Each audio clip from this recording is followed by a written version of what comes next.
9 ते 12 डिसेंबर या कालावधीत वारणा नगर इथं राज्यस्तरीय कृषी प्रदर्शन आयोजित करण्यात आलंय। तात्यासाहेब कोरे शेतीपूरक संस्थेच्या वतीनं हे कृषी प्रदर्शन भरवण्यात आल्याचं संयोजक रुपेश कोळेकर यांनी सांगितलं। पन्हाळा तालुक्यातील वारणा नगरमध्ये दरवर्षी राज्यस्तरीय कृषी प्रदर्शन भरवण्यात येतं। याही वर्षी 9 ते 12 डिसेंबर या कालावधीत कृषी प्रदर्शन होणार आहे।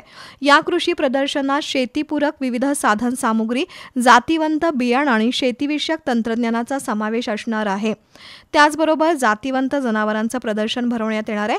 या कृषी प्रदर्शनात सुमारे 200 स्टॉल उभारण्यात आले असून सर्व स्टॉल बुक झाले असल्याचं संयोजकांनी सांगितलंय।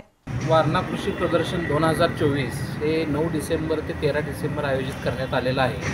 सदर प्रदर्शनामध्ये 200पेक्षा अधिक स्टॉल असून जवळपास सगळे स्टॉल आता बुक झालेले आहेत आणि स्टॉल बुकिंग संपलेलं आहे। तर 9 तारखेला दुपारी 4 वाजता माननीय आमदार उमेशजी कोरे साहेब यांच्या हस्ते उद्घाटन असून सर्व शेतकऱ्यांनी याचा लाभ घ्यावा